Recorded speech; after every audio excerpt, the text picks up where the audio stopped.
Ce message vous est présenté par l'Assemblée chrétienne Le Tabernacle. www.letabernacle.net. Et puis je vais commencer par cela parce que nous avons tous, et nous le savons tous, nous avons une conscience. Oui ou non? Est-ce que vous savez quand vous faites bien? Est-ce que vous savez quand vous faites mal? Donc vous avez une conscience. C'est pas mal ça. Et pourtant la conscience, on ne la voit pas. Elle n'est pas extérieure. Elle est à l'intérieur, n'est-ce pas? Elle nous interpelle chaque fois que nous sommes confrontés à nos mauvaises actions ou à des choix que nous savons n'être pas bons pour nous. Ferais-je ceci ou ne ferais-je pas ceci? Qu'est-ce que ma conscience me dit? Et quand ma conscience me parle, qu'est-ce que je décide? Parce qu'en fait, si j'ai une conscience et qui me parle, il va falloir bien que je décide.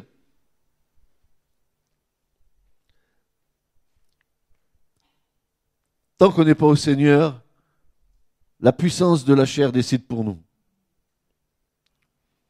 Donc, allègrement, nous faisons taire notre conscience et nous faisons ce que nous avons envie de faire. Mal ou bien, quand c'est mal, on a une expression en français, c'est que quand c'est mal, on essaye d'étouffer la conscience.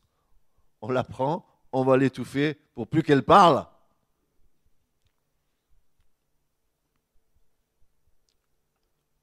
Paul dit que dans l'Épître aux Romains, il va dire concernant les gens qui n'ont pas connu la loi, comment est-il justifié, n'est-ce pas, au niveau de Dieu? Et Paul va dire, mais ils ont une conscience. Ils savent chaque fois s'ils font bien ou s'ils font mal. Alors même si tu n'as pas Dieu dans ta vie, tu sais si tu fais bien ou si tu fais mal. Et à quel moment tu étouffes ta conscience pour pas que ta conscience t'interpelle de trop parce que tu as décidé de faire ce que tu veux faire? Soit nous décidons de réagir devant la circonstance qui se présente devant nous et nous nous en éloignons, soit nous étouffons notre conscience pour accomplir la chose que nous n'aurions pas dû accomplir. C'est ce que nous appelons étouffer nos consciences.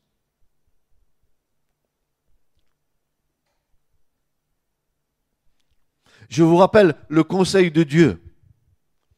Et je vois qu'ici, il y a beaucoup de chrétiens. Enfin, je mets chrétiens entre parenthèses.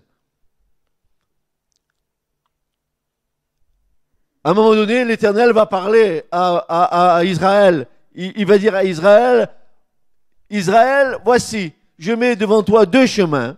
Le chemin de la vie et de la bénédiction et le chemin de la mort et la malédiction. Et moi, l'Éternel ton Dieu, je te demande de choisir quoi? J'entends rien. La vie. Et c'est un choix.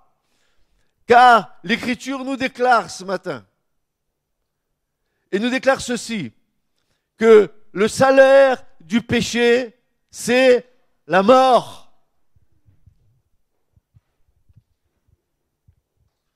Le salaire du péché, c'est la mort. Mais le don gratuit de Dieu, c'est la vie éternelle en Christ Jésus, notre Seigneur. Donc nous savons que notre péché nous amène à la mort. Le salaire du péché, c'est la mort. Et frères et sœurs, nous venons de dire que nos consciences, les consciences que nous avons dans nos vies, font qu'à un moment donné, nous allons nous arranger. Parce que si nous avons décidé de faire mal, nous disons à notre conscience, tais-toi et je ferai ce que je voudrais faire. N'est-ce pas ainsi que ça se passe? C'est ce que nous appelons étouffer notre conscience. L'Écriture nous dit que Dieu nous donne le choix, soit de choisir la vie, ou soit de choisir la mort. Et Dieu il nous donne ce conseil, un conseil divin, un conseil d'amour, un conseil de paix, un conseil de joie pour toi. Choisis la vie. Et c'est toi qui as le choix de la vie. C'est toi qui as le choix de choisir ou de mourir. Et quand je parle de mort, je ne parle pas simplement de mort physique, Je parle d'une mort qui va te séparer éternellement d'avec le Seigneur.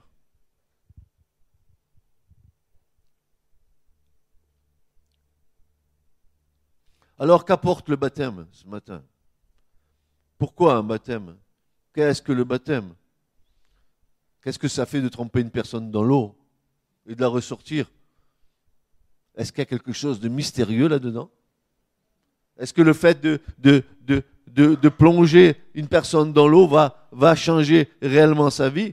Parce que moi, je vois mes petits-enfants, ils plongent dans leur piscine du matin au soir, mais je ne vois pas souvent leur vie être transformée. Je les vois toujours pareil. Qu'est-ce qui fait que lorsque nous plongeons dans l'eau, quel est le signe que nous apportons avec nous quand nous plongeons dans l'eau? L'Écriture nous déclare, approchons-nous avec un cœur sincère. Si tu viens ce matin, ici, plonger dans les eaux du baptême, tu viens d'abord avec un cœur sincère. Pas avec un cœur tordu, avec un cœur sincère. Tu viens pas te faire baptiser alors que tu es dans un état de péché.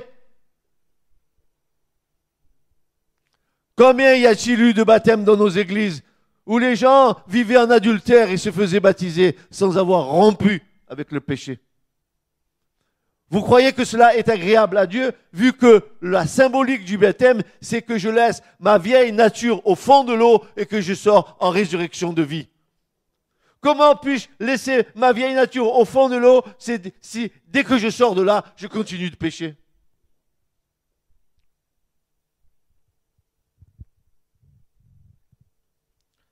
Approchons-nous avec un cœur sincère, dans une pleine certitude de foi. Quand tu viens ici, tu viens avec un cœur sincère et une pleine certitude de foi. Pourquoi une pleine certitude de foi? Parce que tu vas comprendre ce qu'est le baptême et parce que tu as compris ce qu'était le baptême.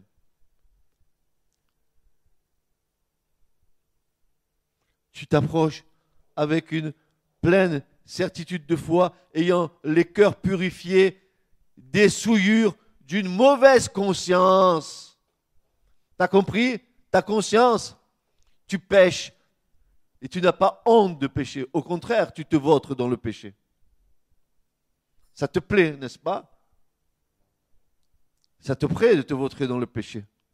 C'est bon. Mais moi, je fais rien de mal. Je vole pas, je tue pas. Ça, c'est le classique que nous entendons. Mais dis donc, est-ce que tu n'es pas sûr que tu ne pêches pas contre Dieu quand tu es dans une telle et telle situation? Et d'autant plus que si tu n'es pas ignorant des choses de Dieu, encore pire. Et que tu te complais dans tes attitudes. L'Écriture nous dit, ayant une bonne conscience, une pleine certitude de foi, un cœur sincère. Et le corps lavé d'une eau pure, c'est ce que nous allons faire tout à l'heure. Je vous dis ce matin, le baptême ne sauve pas. Il n'a jamais sauvé personne, le baptême. Le seul qui nous sauve, c'est Christ. Mais le Seigneur nous a ordonné un commandement. Allez et faites de toutes les nations des disciples, les baptisant dans le nom du Père, Fils, Saint-Esprit, et enseignez-leur tout ce que je vous ai prescrit. C'est un commandement du Seigneur. Mais pourquoi est-ce un commandement? Est-ce que Jésus nous impose cela? Tu ne peux pas venir dans un baptême si tu ne crois pas que Christ est mort et ressuscité d'entre les morts.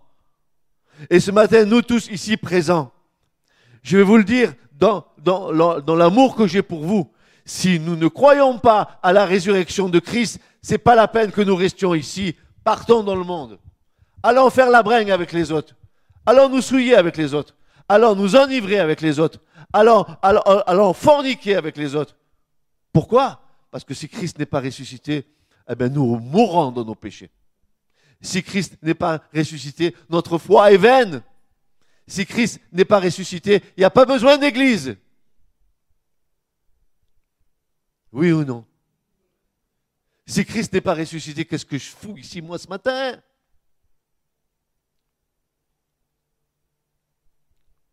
Qu'est-ce que je fais, moi, ici, ce matin, si Christ n'est pas ressuscité d'entre les morts? Alors, si tu viens ce matin te faire baptiser, alors il faut que tu viennes avec un cœur sincère, bien sûr, une pleine assurance de foi, comme dit l'Écriture. Et puis, pourquoi? N'est-ce pas? Ayant les cœurs purifiés des souillures d'une mauvaise conscience. Ma conscience m'accuse.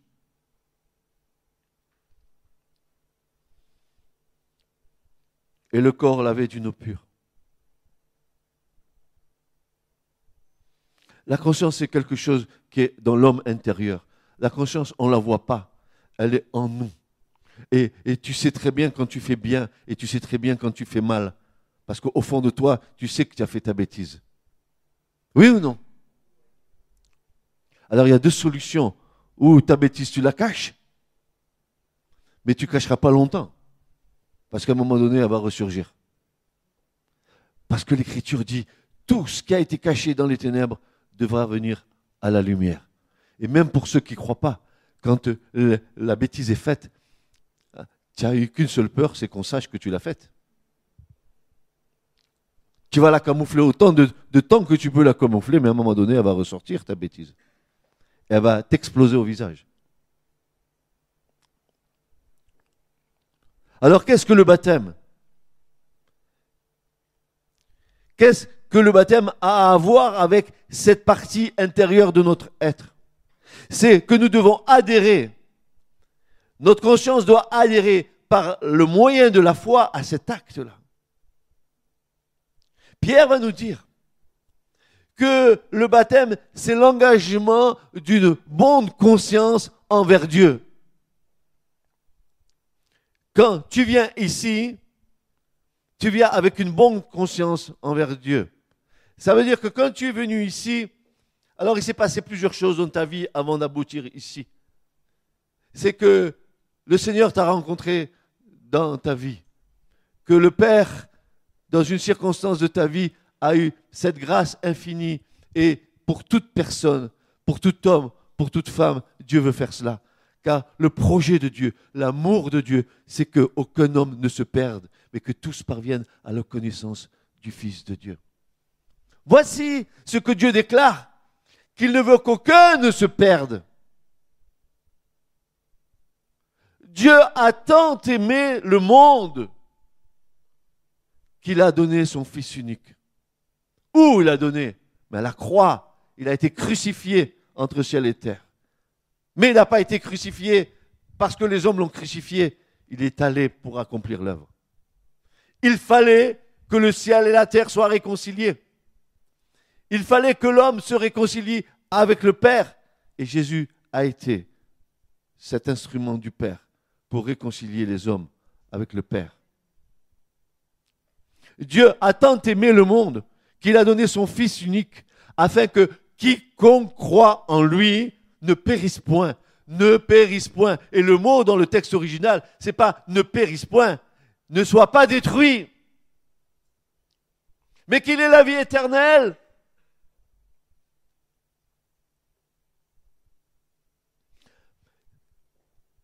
La main de la grâce est tendue. L'amour de Dieu t'est offert. Il faut que tu tentes ta main. C'est toi qui choisis. Mais Dieu va t'attirer à Christ. Jésus l'a dit, nul ne vient à moi si le Père ne l'attire. Et moi, je le ressusciterai au dernier jour. L'Esprit de Dieu va t'amener à Christ. Tu sais où il va t'amener? Eh bien, un endroit bien précis de ta vie. Il va falloir que quand tu rencontres Christ, que tu viennes à un rendez-vous spécifique, spécial. Il faut que tu viennes à la croix. Seul le Saint-Esprit te conduit là. Il vient te convaincre de péché, de justice et de jugement. Ah, si le phare de Dieu vient sur ta vie, tu vas voir la noirceur qui est en toi. Tu vas voir comment l'Esprit de Dieu va montrer que ton cœur est tortueux. Tu vas voir comment l'Esprit de Dieu va te montrer dans quel état tu es de délabrement. Tu caches, mais rien n'est caché devant Dieu. Tout est à nu et à découvert devant celui à qui nous devons rendre compte, dit l'Écriture. Alors ce matin, oui, il y a un baptême. Mais mes bien-aimés frères qui vont se faire baptiser, sœurs qui vont se baptiser, savent à quoi ça les engage. Ils vont venir là. Ils savent à quoi ça les engage. Ils ont décidé, par l'acte du baptême, en s'immergeant. Ça veut dire, la symbolique, c'est tu es au fond de l'eau, tu rentres dans l'eau. Ça veut dire tu laisses ta vieille nature, ton péché, tout, tu le laisses là au fond, enseveli dans la mort de Christ. Tu rentres là dans l'eau et puis tu ressors en puissance de résurrection. Alléluia. Tu laisses ta vie passée, tu la laisses. Et l'Écriture nous déclare que si quelqu'un demeure en Christ, il est une nouvelle création. Les choses anciennes sont passées, dit l'Écriture. Voici, toutes choses sont devenues nouvelles, dit le Seigneur. Pourquoi résister à l'Esprit de Dieu? Alors que l'Esprit appelle, l'Esprit t'appelle, parle à ton cœur. Le temps est proche et court. Il vient de se prendre comme un voleur. Dans la nuit, tu ne sais même pas comment ça va se passer. Si tu n'es pas prêt, tu vas passer à côté. Et tu ne vas pas aller là où il faut que tu ailles. Et je crie ce matin pour vous. Je dis, Seigneur, ouvre leur cœur, ouvre leurs yeux, qu'ils comprennent ces choses. C'est une question de vie éternelle. C'est une question de rompre avec le péché. C'est une question de rompre avec les choses anciennes.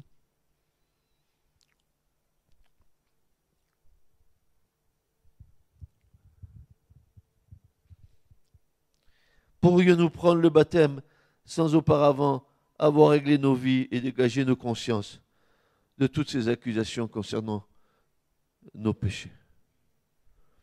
Voyez-vous, l'Esprit de Dieu ce matin me parlait en me disant, mais regarde Francis, quand ils sont là, ils viennent, ils veulent se faire baptiser, c'est bien.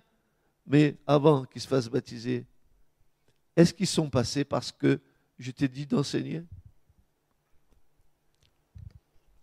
Ont-ils dépassé leur fardeau avant de rentrer dans l'eau? Parce que tu ne peux pas laisser ta vieille nature là, si tu n'as pas réglé tes problèmes avant, là.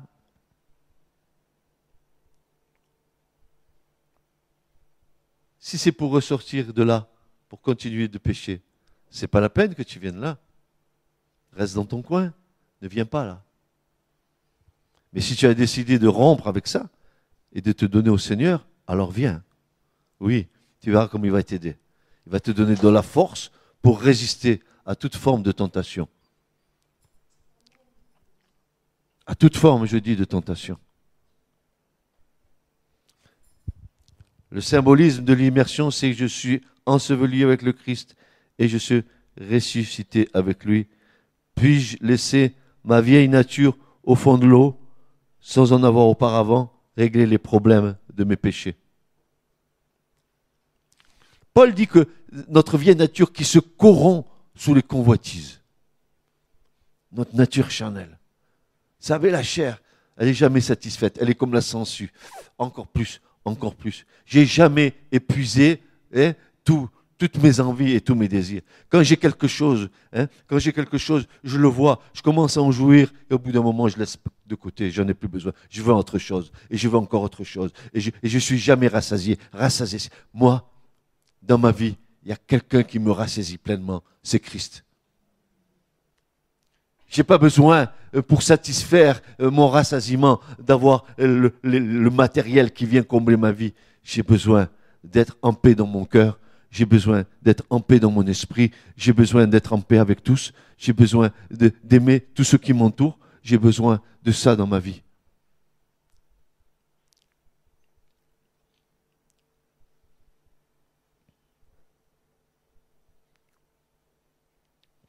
Non seulement l'immersion dans l'eau en est le symbolisme, mais encore le sang de Christ versé à la croix à Golgotha en est un puissant témoin. Savez-vous que peu de chrétiens savent ces choses et pourtant c'est si important. C'est que quand Jésus a versé son sang à Golgotha, il a pas seulement effacé nos péchés, mais l'Écriture nous dit qu'il est venu, pourquoi faire? pour purifier toutes nos consciences des œuvres mortes afin que nous servions le Dieu vivant. Une des actions de l'œuvre sacrificielle de Christ à la croix, c'est pas seulement qu'il a pardonné mes péchés, c'est pas seulement qu'il les a effacés, c'est qu'aussi il a purifié ma conscience qui désormais ne m'accuse plus. Alors Paul va s'exclamer en Romains 8, il va dire « Oh, il n'y a plus de condamnation pour ceux qui sont en Jésus-Christ, qui marchent non selon la chair, mais selon l'Esprit du Dieu vivant. Alléluia !» Et lui seul est capable de nous donner cette vraie vie, frères et sœurs. Lui seul est capable de nous donner cette vraie vie.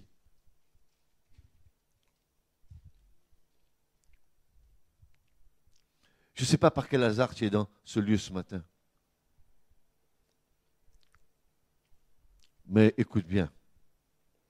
C'est comme si c'était la trompette de Dieu qui sonnait en t'avertissant, en te disant « Le temps est court pour toi. » L'Écriture dit « Revenez à moi, dit le Seigneur, et moi, je reviendrai à vous. » Mais comment pouvons-nous revenir à toi? Le Seigneur a dit « Mais c'est à cause de vos péchés et de vos iniquités qu'il y a eu un mur entre moi et vous. » Et heureusement que Jésus est venu et a renversé le mur de séparation, le mur d'inimitié par l'œuvre de la croix et nous donne accès au Père.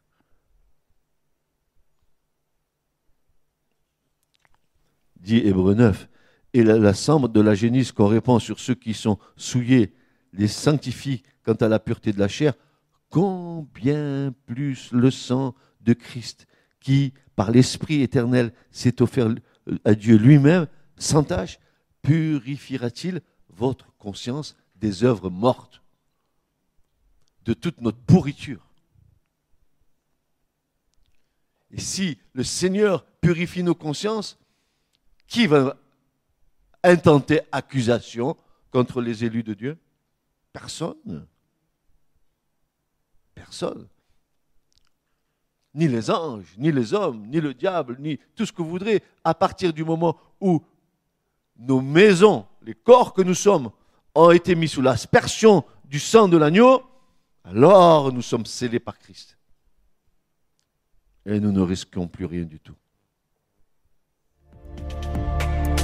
Ce message vous a été présenté par l'Assemblée chrétienne Le Tabernacle. www.letabernacle.net